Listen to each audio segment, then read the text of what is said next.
That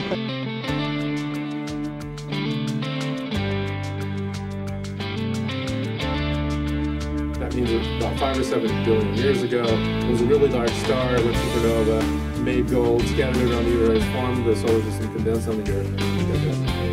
Yeah, so you're looking at the stars around it. These are the stars that are within our galaxy. You kind of get a sense of, it's like raindrops on a window, and you're looking at it. So this is my first interview for FastCompany.tv. That's exciting. Very exciting. I can't wait to show you this thing. Well, I've heard the hype around it. It's a secret project that you're building, but my friends say you have to see this thing. So who are you? Introduce yourself, and I'll add in some things here. Sure, I'm Curtis Wong, and I'm work at Microsoft Research in a group called Next Media. Yeah. And we're creating this thing called WorldWide Telescope. And what's your background? How did you get here to Microsoft? Oh, I have a crazy background. Before I was here, I was at Intel as a director of content. I worked at a company called the Voyager Company, where we created sort of the first sort of feature films and letterbox on Laserdisc, all the stuff that's on DVD now, like commentaries and supplementary material. We all invented that in the 90s, and then we also did the first electronic books and the first multimedia CD-ROMs. The first CD-ROM I worked on was something called Multimedia Beethoven that Bill Gates saw that he liked and said, wow, we should get into content, so they started the Multimedia Publishing Group here at Microsoft back in 1991. So what have you been working on lately? Well, this is a project that is sort of an outgrowth of something I did with Jim Gray back in 2003. Jim had this idea with Alex Allee about trying to get astronomy folks to basically put their images and data out on the web. And enough people would start to do that, then basically this collection of data that's accessible to everybody would form this idea of this worldwide telescope. Yeah. And I worked with Jim on helping design the Sloan Sky Server site back in 2003. Wow. And when we finished doing that, I said, you know, putting the images out there is just the beginning. Because I think what we really need to do is create the real worldwide telescope, which is this virtual environment that allows people to tell stories and connects the data in a really seamless way. And Jim loved that idea. Tell me a little bit about Jim, because something happened to Jim about a year ago that we should admit or talk about. Yeah. Well, for those who don't know him. Jim Gray was a guy who's touched so many lives in a lot of ways you may not even know. He was a brilliant database technologist, and a lot of his thinking and ideas are behind ATMs and transaction processing that affects all of us. And so Jim spent a lot of the past 5 or 6 years working with universities around the country, helping them think about the science that they were trying to do in terms of, you know, a lot of these telescopes and other disciplines are collecting tons and tons of data, and how to be able to access it and to be able to share it with other people was a big problem. And so a lot of the things he was doing with these astronomers was helping them construct SQL databases for the material, so when they would try and do queries to do science, it would take them minutes instead of days, yeah. Which was a huge leap forward in terms of helping them do better science. And so Jim is as important a person in terms of the technology he brought as being a connector. Everybody in the Bay Area and here knew Jim, and Jim connected so many people with other people that really facilitated a lot of really wonderful things happening. Yeah, I remember the first time I heard about Jim Gray, I was an MVP back in the 90s, and some of the SQL Server MVPs were like, oh, we get to meet Jim Gray, and they were really like referential, and it's like, whoa, okay, what did this guy do? It's obviously somebody who touched a lot of lives around the world, right? Oh, clearly, he was a brilliant guy, and he won the Turing Award. But the thing about him is when you meet him, you've never met sort of a kinder, more gentle, just a genuinely nice person who's, you know, always willing to share credit and acknowledge the contributions of everybody. And he was such a wonderful person. About a year ago, he loves sailing, and he took a sailboat out in San Francisco Bay to spread his mother's ashes. And I was in the Bay Area that day, and it was kind of weird weather. There was hail and lightning in the afternoon, and his boat actually disappeared. And so we've never heard from him again. It's really a sad story. And the story was interesting because people around the world used the database technologies that he helped invent to try to find him, right? And I saw like Werner Vogel's over at Amazon, and all sorts of people all over the world who were trying to find his boat by searching satellite photos. Exactly. It was the most comprehensive search I think ever done with the Coast Guard, bringing in the Mechanical Turk stuff from Amazon. A lot of people were donating time, money, and energy. all of the people that we typically kind of compete with and are partners with, everybody came together for the single purpose of trying to find Jim, and unfortunately we were not able to find him. Well, we have his work here, right? Right. And so we were originally developing this project and we called it the Universe Project. But then after Jim disappeared, we decided to name it the WorldWide Telescope in honor of Jim. So this is for him, and there's a lot of a labor of love in this from those of us that are working on it. And when you say the WorldWide Telescope, give me some context of why is it worldwide? Because telescope to me is universe-wide, right? It's to look out of the world and look into the heavens and see things, right? So give me some context about what we're going to see. So we're bringing together some of the best images from a number of telescopes around the world in different wavelengths, et cetera. And so we're bringing the resources of so many telescopes and other astronomical resources on the web all together into this one place. That's a seamless experience, as you'll see. Okay. So what you're looking at here is a mosaic of all the images from the Palomar sky that was done in the 60s and 70s. And what you're looking at in terms of this strip here is actually, this is the Milky Way. Okay? So this is one view of the sky, and by just using my scroll wheel on the mouse, you can zoom in and go right into this area which would be above your head in the summer sky. This is called the North American Nebula, which are clouds of hydrogen gas and dust that are being illuminated by stars in the area. And the dark areas that are here are actually patches of dust that the light doesn't come through, as opposed to nothing being there.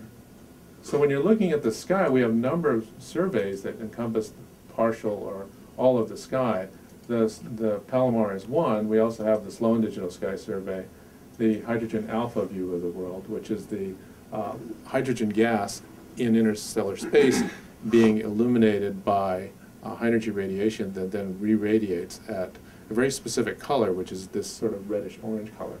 Now the contrast is exaggerated here to show the textures, but it really highlights the hydrogen clouds that are here in the plane of the Milky Way. We can also show you, this is where the dust in the plane of the Milky Way is being illuminated. We can show you the cosmic background radiation, which shows you the hot and cool areas, which are resulting from the initial Big Bang. You can look at the U.S. Naval Observatory view of the sky, the 2-micron all-sky survey, the Tycho synthetic view of the sky, which is stars from a catalog. You can look at it in X-ray. You can look at it in radio wave. All of these surveys are all covering the sky, and what you can do is, like this particular view of X-ray shows you X-ray sources that are in the sky. So there's a bright blob here in the center, and we can just sort of scroll in to look at this blob. And so what this is a supernova explosion, because a supernova explosion generates a whole lot of high-energy radiation. And if I crossfade into the visible wavelength, you can see the clouds that are left over from that supernova explosion a long time ago. If I go back into looking at other areas of the sky, you can see the sort of fainter clouds actually over here from X-ray supernova and from that are much older. You can look for other sort of bright spots in the sky. Say this sky. What's this bright sky thing? And in looking at that, we can crossfade and take a look, and that's actually the Crab Nebula, if you've heard of the Crab Nebula, which was a supernova that exploded about 1,000 years ago. That was bright enough to be a star in the middle of the daytime. But we can also crossfade into the 400 megabyte Hubble image of the interior of the Crab Nebula. Whoa. So all of these are available. This just happens to be one view of it. We can look at it from the Chandra X-ray telescope, which is a view inside of the pulsar, inside of the Crab Nebula. We can look at it from multiple wavelengths within infrared, so you can see the different color and structures within the individual objects. So there's quite a lot we can do, and that's just within. Go ahead. Now, tell me what kind of architecture. Where are these images coming from? Are they up on a server farm somewhere? They're not on your local PC, no, right? All the images are generally coming from another server somewhere. We're working with these different telescopes and observatories to show them how to tile things in a certain way that allow them to take really big images and make them available to the public. One of the challenges that places like Hubble has is a lot of the images are really, really big, 400, 500 megabyte images. And they can't just allow people to download those because it would fill up their pipes. So by tiling it in this scheme, similar to how Virtual Earth does the tiling, we can allow these highest resolution images to be examined and zoomed into details where you can actually see science level stuff. You can see details that are only visible at the really, really high resolution images that they have. And because we have them from multiple sources and multiple wavelengths, you can do some really interesting stuff. Now, how much of the sky is actually mapped here? Is the entire sky mapped here, or Well, the just entire pieces sky of is it? mapped. I mean, one thing you can do is you can look at the, here's where the North Star is. This is very hard to do on almost any other program. If you look at the North Star, because most projections are based on projections from the Earth. And what I mean by projection is that you try and reproduce what's on a sphere on a flat surface. And that means when you're looking at something on the equator, a square is a square. But when you get up to the pole, that square is almost 90 degrees to you. So you can only see a little tiny wedge of what might be a sphere. So the challenge here in creating a projection method is to have it so that you can look at the poles as well as the equator anywhere else. And that's a unique projection, implementation of that projection that Jonathan, our head developer and technology manager. Now, why are the shapes weird shapes? And those are the actual tiles that map to where the... Well, there's two things going on here. Within the sky, you'll see these little tiny squares. And those are the actual plates that the Palomar-Schmidt telescope was using to take images of the sky, fairly large section. The little yellow outline represents the outline of that particular constellation. So everybody's familiar with the Big Dipper here, or it's also known as the Ursa Major. And if you look down at the bottom right here, if you can see this, there's a little ball and a little outline. And this outline right here maps to this shape of the constellation. So if I zoom in, you'll see the context that shows that you are here and the frame of view that you're looking at. Are you getting that, Rocky? Huh. Well, I can't pick them both up when he's zoomed in. But Yeah, I got that down bottom, but I can't follow at the same time as the screen. Yeah. But I can see it moving around. That's that's incredible. Yeah. So the whole context is really important to give people a sense of where you're looking in the sky. The other thing, now, is this all browser based, or is this a client that I have to load? this is a client app that you have to load, but the data is coming from somewhere else. There's no way you can put all this information on your computer, or it would be a lot of data. There's 5 to 10 terabytes that are soon to probably be 30 terabytes of image data on here. So you don't want all that on your machine. You want what you want. Well, it's good for my sponsor, Seagate. Right. You could, how many hard drives? That's 30 terabyte hard drives, right? On your wall. Pretty soon. They would love that if everybody bought 30 terabyte drives. Exactly. So down below, what you see is these little thumbnails that shows you the objects that are within the field of view. And that makes it really simple to sort of decide what you want to see. If I held my thumb up to the sky, the Big Dipper fits basically in my thumb, holding it out. Right? That's right. And so some of these things are like a dot inside your thumb. They're a dot inside of a dot inside of a dot. Wow. Here, let's go take a look.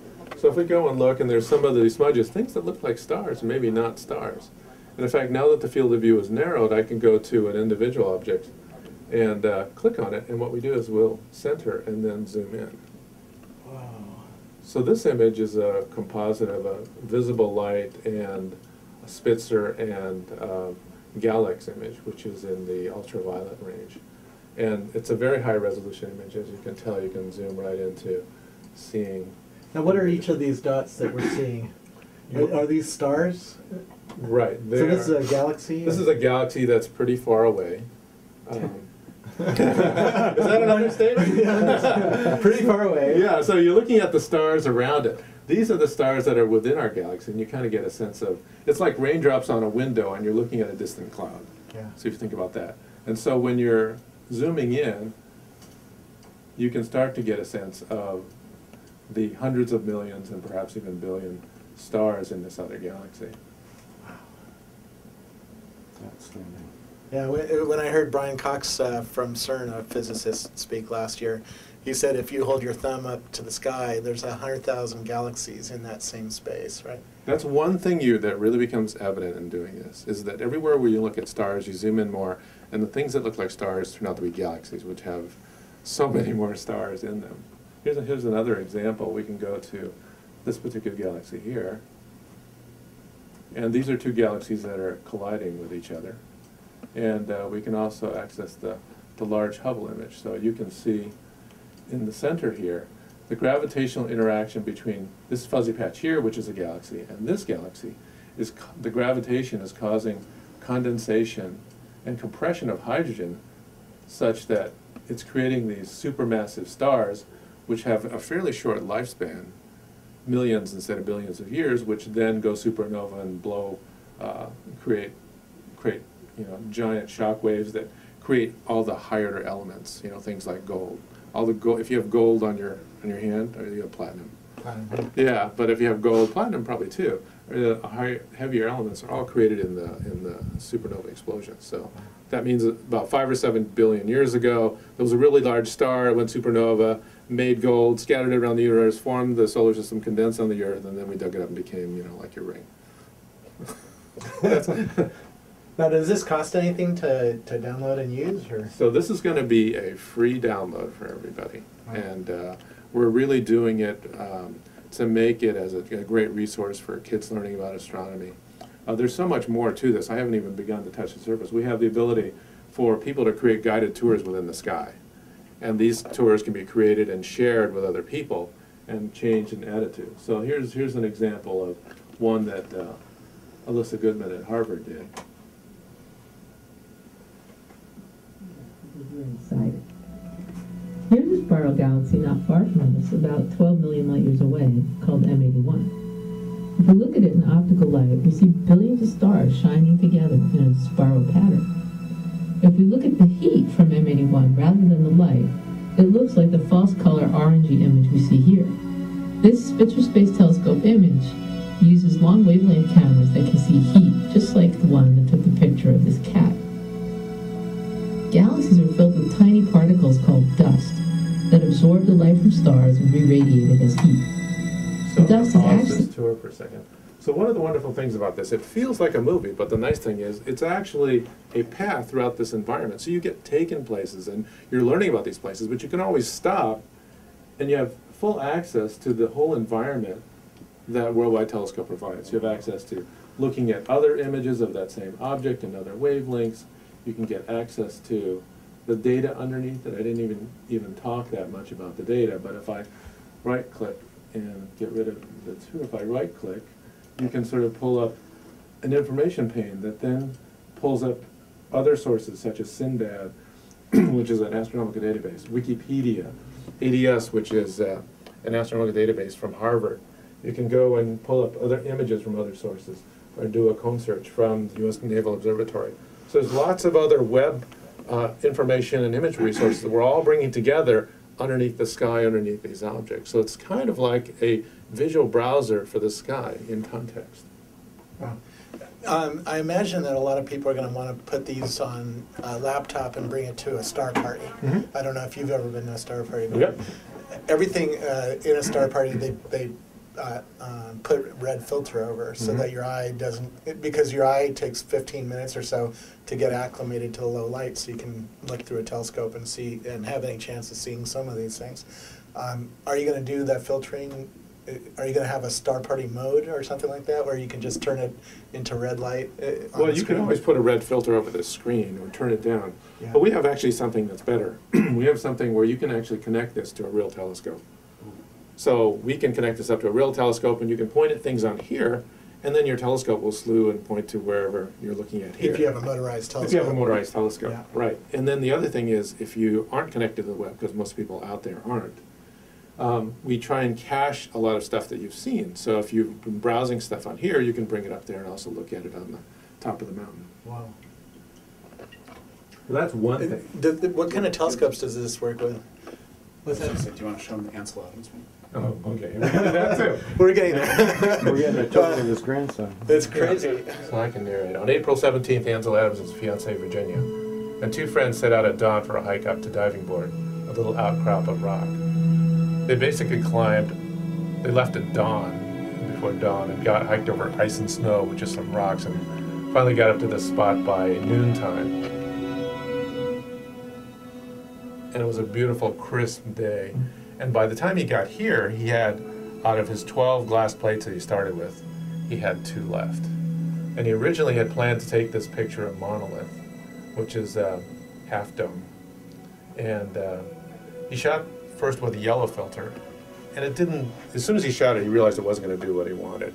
And he realized that if he had a red filter, he could darken the sky and really give the feel of what it was like to be next to this dark, giant face of Half Dome. So he shot the picture at f/22 for 5 seconds, and that was his sort of his first important photo, which is his photo called Monolith. The nice thing about these environments too is that you have all of the abilities like you do on the planets to be able to go in and look at any of these images at a very high resolution and include these paths. You can include Are other these images. gigapixel images? These are gigapixel images. But you notice I had that picture from Ansel Adams. You had other things in there that you can use, and that's just a sample example of the kind of things that you can do. How many people worked on this? Initially, Jonathan Fay and I worked on this together for about 9 or 10 months with some help from 2 or 3 other people from other groups. And now we have the test team involved to help us and some other great folks. So it's a real labor of love amongst a small group of people here at Research. Was this built in .NET, C#, or? Yep. In fact, I can introduce you to Jonathan Fay, who's the technical genius behind a lot of this, too. Very cool. I'm sort of the information architect guy. And how many little tiles, because I know this, a little bit about how you break up these images into little, how many little tiles are stored on your servers? Have you ever counted them all? Well, I haven't counted them. It's kind of like what Carl Sagan would say, sort of billions and billions. Wow. We should probably wrap up. Okay, somebody waiting for us. Hey, no Yeah. problem. I could spend all day playing with this. I can hardly wait. One day you will. Very soon, right? That's So right. by the end of the end of February, so by the time this video gets out, because this will be out on March 3rd, will we be able to download this? Not yet. Not yet. You'll be hearing about it Can we get by a the beta? by the time you go on air with us. Yeah, you're speaking at TED and introducing this? We're going to be there at TED showing it in the room, and then I'm actually having somebody else, Roy Gould from Harvard Center for Astrophysics, to talk about it from his perspective as an astronomer. And he's also an educator who's done stuff with NOVA. And it's much better to have someone like that talk about what this means to him and his community. Just one last question. What has this meant in the classroom? Has it been used in any classrooms yet? Because I can imagine it's going to be inspiring to kids in a way that, you know, I was in astronomy classes, and I didn't get this sense of, man, I could just dive in and discover any part of the sky and really get a visual sense of what was going on. Exactly. Well, we're working with educators and astronomers all around the country, universities and planetariums, and they're developing tours. We also have showed it very discreetly to small numbers of kids and other folks. And the universal reaction from kids is, wow, this is so cool. I mean, there's so many kids today that live in major cities that never get to see the sky, much less the Milky Way. And I think this kind of resource can be really wonderful in terms of inspiring kids about the sky. And the interesting thing about it is, as they have more tours and they get familiar with interacting with, oh, I know where that is in this virtual sky, when they go out and they ever get to a really dark sky, and they can start to associate, oh, I know where that is, and I know what's that fuzzy patch there, and I know the stories behind it. And that process of building that mental map of understanding is what we're really hoping will spark an interest not only in astronomy, but just a general interest in science as well. Yeah. On the news, we occasionally hear about a new star or a new galaxy being discovered or a new comet or something like that. Is there going to be like a news feed where we can follow, you know, I heard on the news yesterday was this new discovery, and can it take you right to that new discovery? Well, one of the things we're talking with the folks at Space Telescope about is that they typically do press releases when they have new discoveries. And a lot of times they present these beautiful images, but most of the public has no idea how big it is, where it is in the sky. And we're talking about how they can perhaps do their press releases the way they typically do, but also within this environment. So when the stories that they tell about these objects will actually take you to the portion of the sky, and you can see where those things are, how big they are, and actually the additional context of it being in that framework of the sky, you can see all the other things that also are around that or relate to that thing too. Yeah. One last one on this image of Yosemite. Could we go to the sky view? Can you toggle between a regular camera view or what you would actually see in the sky? Oh, what would you see in the sky above Yosemite? Yeah. Like a satellite view, you mean? I can put in the location, and you would see the sky above Yosemite. That's not an issue. We can put in a date, April 21st, 2017, which is going to be the total eclipse of our lifetime, because it'll cut right through the center of the U.S. from Oregon, Nebraska, you name it, and it'll be in August, so it'll be when it'll be clear. And you can put that date in here, and depending on where you're sitting, you can sort of see how close that eclipse will be, depending on where you're living. Very cool. Yeah. Well, thank you so Robert, much. thanks for coming. This rocks. Great to show you. Thank you. Thanks, Chris. Sure. Yep. Hey, how are you doing? Genius. Hi, Genius. I'm Robert Scoble. You don't mind yourself being filmed, do you? Telescope TV. We just We got a should ask demo them. of the WorldWide telescope. Rocks. How long did it take you to code this? Depends on whether you count days or hours, or but it's you know, it's been something that's evolved for quite a number of years. I built my first 3D Terra server visualizer back in 2000-2001 time frame, and from there started working with like Mars and the Moon and other data sets and stuff, and after getting together with Curtis, we revived the engine to basically start looking at space, and started working with the other astronomy groups and stuff. So seriously, it's about 1.5 years that I've been working on it pretty hard. Full time since last December probably. So, but it's been sometimes 100-hour work weeks and stuff. It's a labor of love to get this out. Very cool. What was the most challenging thing on this project, from a computer science perspective, I guess? Well, part of this was getting. There's so much data, and the data and the way that it was formatted, and being able to display it quickly in a really high-speed visualization manner was something that the way it was stored and the way you needed it stored to visualize was completely different. And other people had tried, like Mercator, projections for Earth, and that leaves the poles completely empty. Then other people have tried equirectangular projections, which basically distort the poles significantly and make it impossible to really show any data there. So we had to come up with a completely new projection that it was nothing that had ever been published before. So convincing everyone to move their data into that sort of a brand new projection was a difficult thing. So pretty much we had to do most of that work ourselves. And now we have something that we can really make screen. Have many people at Microsoft, many coworkers of yours, seen this project yet? I've had quite a number of them, a few dozen, I'd say, who've looked over this.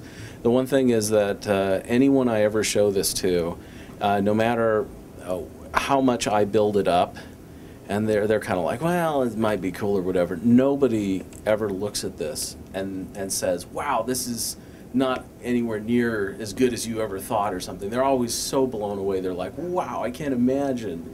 You know, this is just unbelievable, and it's beyond what anyone expects. And working on a project that fun, where basically everybody who ever sees it goes away changed, is just, you know, a once in a lifetime experience.